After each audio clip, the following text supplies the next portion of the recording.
So, good morning, everyone. We're Team Boron from BS Chem 22, and today we'll be answering some questions from the mock exam that will serve as our review to be prepared and feel more confident for our upcoming midterm examination. So, this mock exam isn't just a test, it is a challenge sa ating understanding, analytical thinking, and even chance to sharpen our knowledge and skills. So, let's get started.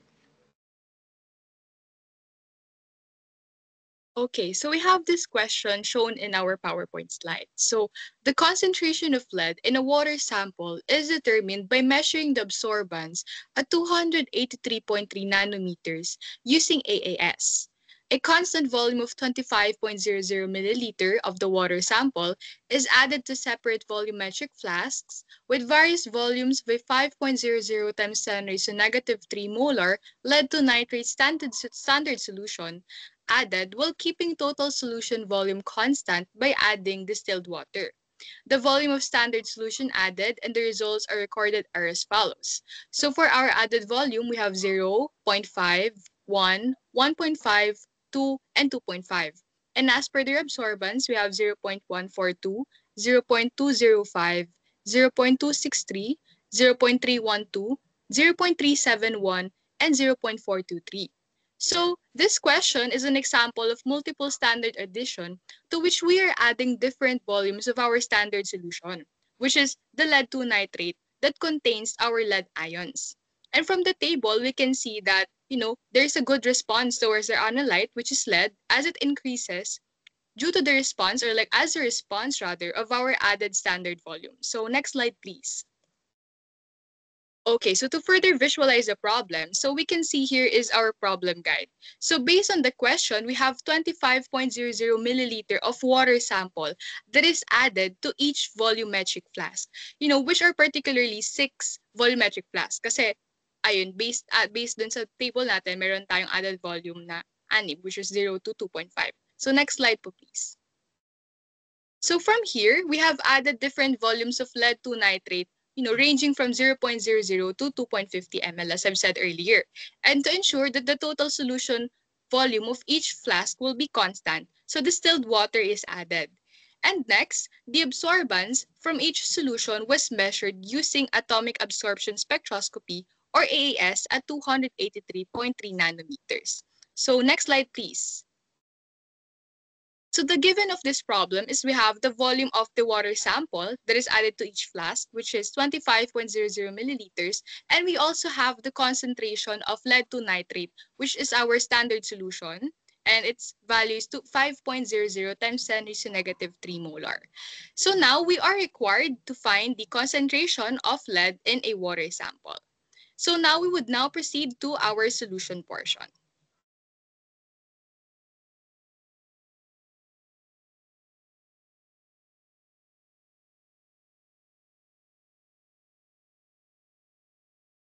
Okay, so ayan. So for our solution portion, so we're going to employ the use of y is equals to mx plus b in this problem, which ayun yung slope-intercept form of a straight line. And, the letter m, this represents our slope, whereas yung letter b value natin, yun represent niya yung y-intercept. So in this explanation, we will guide you to a step-by-step tutorial to manually obtain your slope, x, and y values using scientific calculator. So for this problem solving namin is gumamit kami ng online scientific calculator. So okay, so using your scientific calculator, you're going to click mode, and ang next niyan is pipindutin mo yung stat mode. And once na napindot mo na yung stat mode, ipipress mo yung a plus bx mo.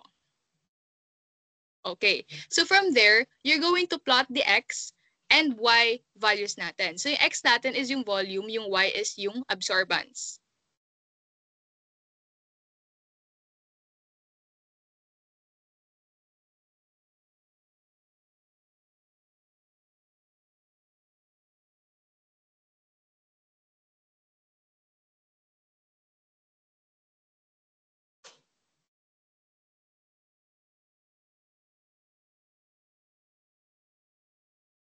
Okay, so now after entering all your values, so you're going to press yung AC button natin.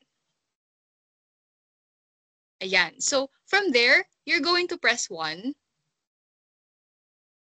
Okay, so yung 1 natin, so ang ibig sabihin nun, okay, so ayun yung regression coefficient A natin.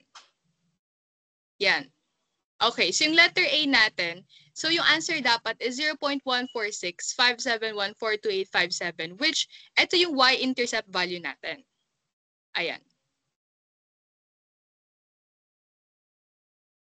Okay, so for our next part naman is, ayun, we're going to press 2 naman. Ayan, so yung 2 is yung regression coefficient B natin. Ayan. So yung value natin, it should be 0.111,542,85714. Ayan. So that would be our slope. Ayan. So in this portion, nakuha na natin yung y-intercept natin, nakuha na natin yung slope. Okay, so now, we're going to obtain our x-intercept. So in obtaining yung x-intercept natin, we're going to add a negative sign before dividing your y-intercept to the obtained value of the slope. Ayan. So, you can also try to manually calculate the x-intercept rather by using the equation negative b divided by m. Ayan.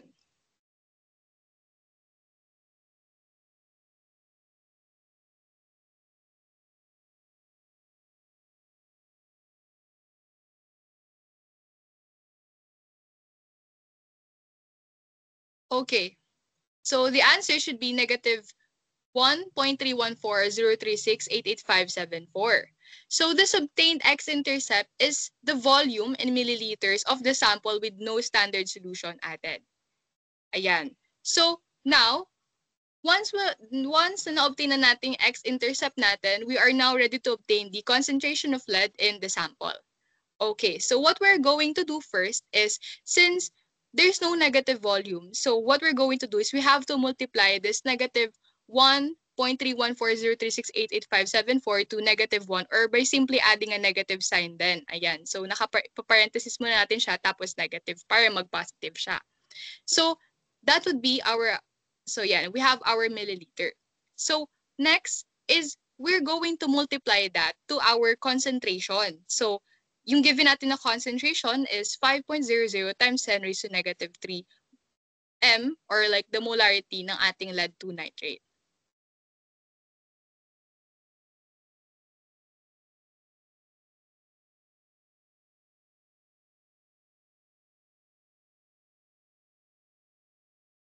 Yan. So next, we're going to get the SMR ng lead to lead-2 nitrate, which is 1:1 lang naman yung SMR nila.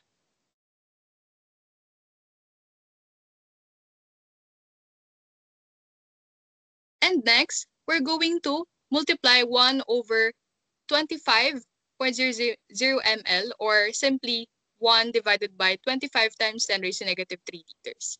So yeah. So you can now plug that to your scientific calculator, and you can also do cancellation if you're doing your solution on sa paper natin or tablet. So you can now cancel yung mga units na pwede nang matanggal, and that would leave you a unit na mole over liter. Ayan. So, ayan, currently pina-plug in lang natin yung ating value sa ating scientific calculator.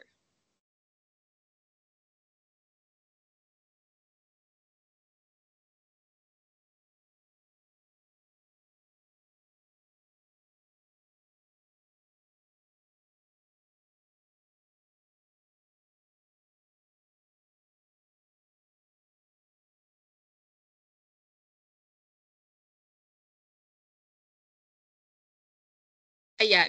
So, your answer should be 0.00026280738. That would be your molarity ng lead sa ating, that would be yung concentration ng lead natin or yung molarity natin doon sa water sample. So, our final answer should be 2.63 times 10 raised to negative 4 molarity ng ating lead ions. Ayan. So that would be our answer, and That is it for today. Thank you very much for listening. Hello, good morning, everyone. So for today, we're going to do a different approach in solving the lead concentration in a water sample. So earlier, we used a manual computation for us to determine the water sample in our analyte. So first, we're going to graph our volume versus absorbance. So first, we have to click all of our data and create a graph using our scattered. Yeah. So ayan, as we can see, yung graph natin is hindi siya nakadikit sa ating zero value. So or sa ating y axis. So it means now we have to translate and we have to do extrapolation for us to determine kung ano bang yung kung saan tatama on the negative y value or ay negative x value yung ating graph. So first, paano natin malalaman yung ating value? So we have to use our data here in data analysis section in our data ribbon. So first, we are going to use regression, then okay, and input our y and x range. So ang y range natin is our absorbance. And for our independent variable, we have the volume.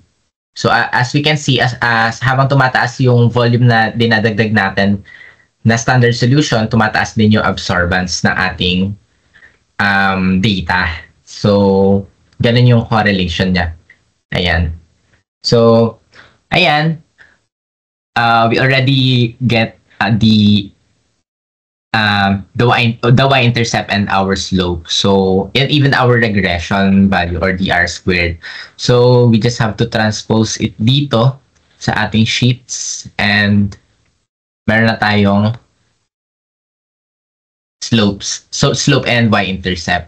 So, based on our formula, y is equals to mx plus b. If y is equals to 0, then our x-intercept will be x is equals to negative b over m. So, para makuha natin yan, we just have to divide our y-intercept and divide it to our negative y-intercept sa ating slope. So, negative. Para ma-visualize natin yung slope, ipalabasin muna natin siya dito sa ating chart. And we just have to use our trend line and display the equations on chart. And even our r squared. So, ayan. So, ang meaning ng r squared natin is yung kung gaano nag-fit yung data natin sa ating chart. So, malapit siya sa 1. So, it means okay yung data natin. So, ayan. Ang ating y-intercept is yung 0.1466 na nakuha natin na ito. We just have to divide everything para makuha natin yung negative y-intercept. Ayan. So, itong negative y-intercept natin na to, negative x-intercept rather, is corresponds to our volume in ml. So, itong volume na to in ml, since there is no negative volume naman, we just have to get the absolute value of this volume. So, ano nga ba tong volume na to? Sa ating analysis, which we plot the absorbance versus volume na inad nating standards, yung na-extrapolate natin na line or yung value back to our x-intercept is yung eto, yung ml na to. Yung nakuha nating ml. Yan. And yung negative x-intercept means that the sample with no standard added ay merong lead concentration na equivalent na kung ano yung makukuha natin dun sa may ml na to, na standards na nagamit natin.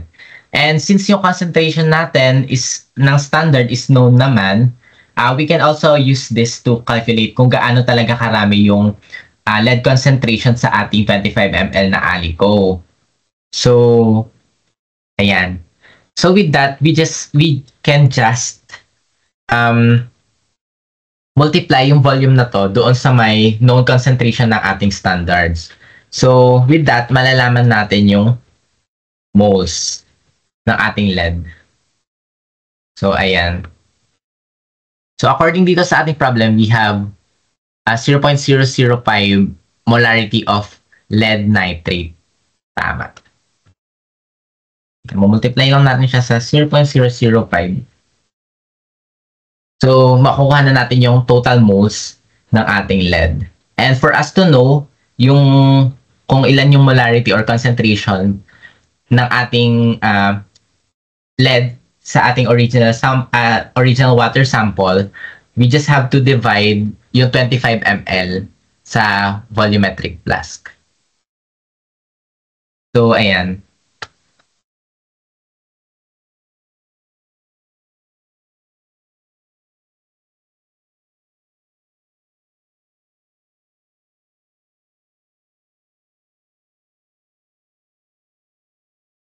Dito na lang.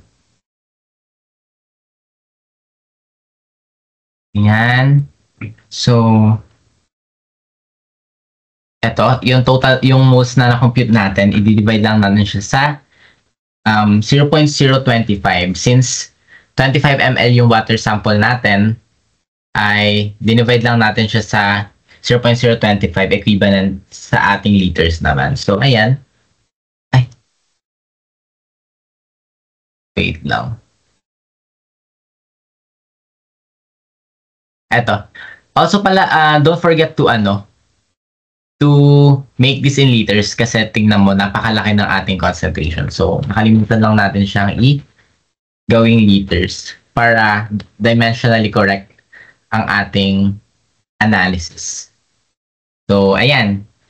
We already get the value or the concentration of our sample similar to what we had during our manual computation. So this is just an absorbance.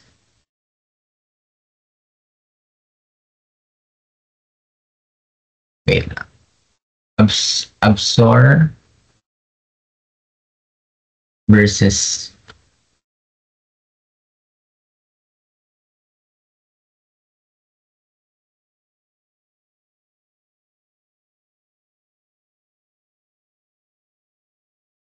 yan. So, ganito lang siya kadali for us to analyze the chart and use Excel para ma-compute natin kung ano yung concentration ng ating lead in our water sample. So, yun lang guys. Thank you very much. So let us now move forward to question number 8. Potassium dichromate and potassium permanganate have overlapping absorption spectra in 1 molar sulfuric acid. Potassium dichromate has an absorption maximum at 440 nanometer and potassium permanganate has a band at 545 nanometer. A mixture is analyzed by measuring the absorbance at these two wavelengths with the following results. A440 equals 0.405 and A545 equals 0.712 in a 1 centimeter cell. The absorbances of pure solutions of potassium dichromate and potassium permanganate in 1 molar of sulfuric acid using the same cell gave the following results. So the question is, what is the concentration in molarity of potassium permanganate and potassium dichromate in the mixture respectively? So in this question, meron tayong mixture of two colored compounds which are yung potassium dichromate and potassium permanganate na parehong dinisolve sa acidic solution, particularly sa 1 molar of sulfuric acid. Since pareho silang colored, both of them absorb light pero at different wavelengths. Specifically, si potassium dichromate na nag-absorb ng 0.405 at 404 nanometer and si potassium permanganate naman, it mostly absorbs 0.712 light at 545 nanometer. Bukod dito, given din yung path length which is 1 centimeter cell and the absorbances of the pure solutions. Kaya naman, from this, we can determine the molar absorptivities for each compound at each wavelength. Sa problem na to din, we can apply yung Beer-Lambert's law, which is yung absorbance is equal to molar absorptivity times concentration times length since merong direct relationship si absorbance ng solution and yung concentration of absorbing species in which in this case yung concentrations ng dalawang compounds yung hahanapin natin. And since yung total absorbance at each wavelength is additive, meaning yung individual absorbances ng dalawang compound is nag-a-account sa total absorbance, pwede natin gamitin yung Beer-Lambert's law para makagawa ng dalawang equations that relate absorbance to the unknown concentrations. Now we can move to our givens. So in the question, the absorption at maximum of potassium permanganate and potassium dichromate are given at 440 nanometers and 545 nanometers respectively. The concentrations of these compounds were also given.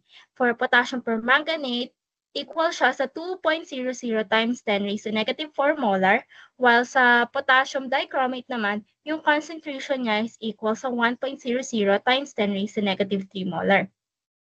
Through the mixture, we were also able to measure this data in the table given. So at 440 nanometer, potassium dichromate and potassium permanganate have absorbance at this wavelength at 0.374 and 0.019 respectively.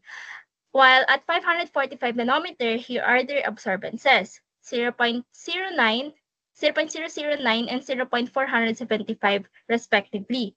For this question, what we were tasked to find is the concentration in molarity of KMNO4 and potassium dichromate in the mixture respectively. So to further explain the solution, here is Ms. Valcos to explain our full solution. Let me now share my screen.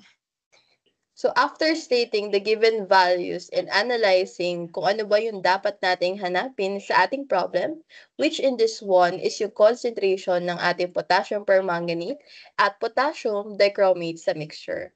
So now, as we heard that this one is a mixture problem, maiisip natin na we need to set up of a system of equations to find x and y. So kailangan natin ng dalawang equation because we are looking for two variables. So we are given here the following mixture absorbance of 0.405 at 440 nanometer and 0.712 at 545 nanometer. So para makuha natin itong mixture absorbances given, we need to find the molar absorptivities first of potassium permanganate and potassium dichromate at 440 and 545 wavelengths.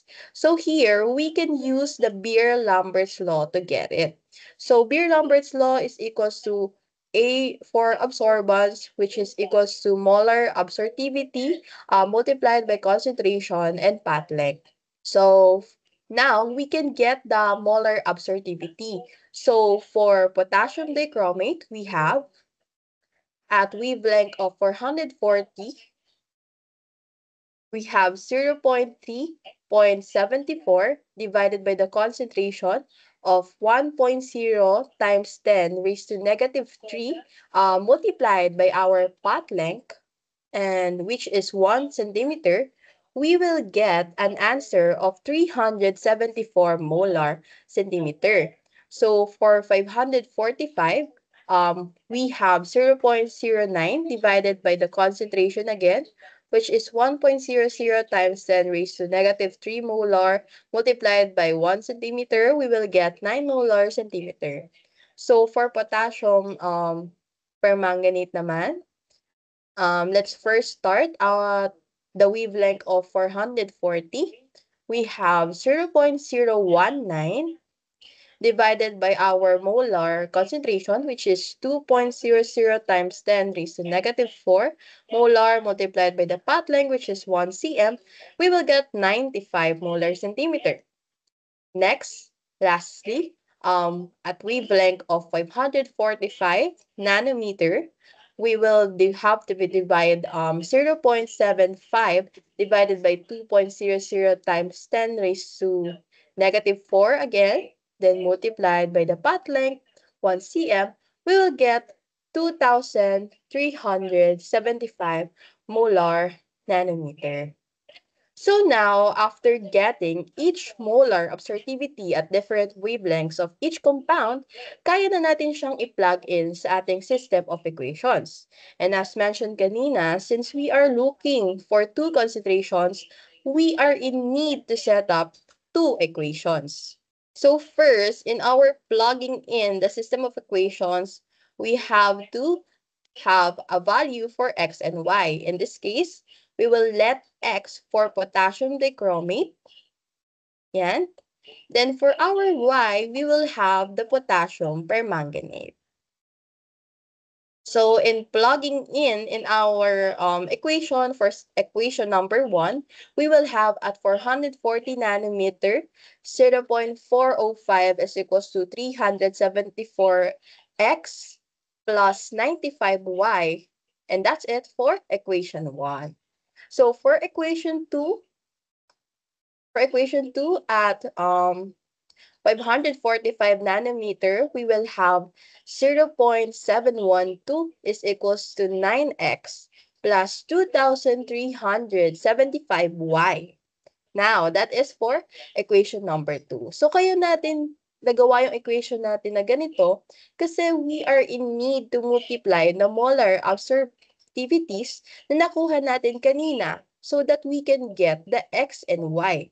So, yung X and Y nito, ito yung concentration natin. Kasi diba, when we multiply molar absorptivity and concentration tsaka path length, according to Beer-Lambert's law, we will get the absorbance. So in this case, ang missing natin is the concentration. So we just should simply just find the value of concentration na minultiply dito sa molar absorptivity to get yung mga given absorbance, which is the 0.405 and the 0.712.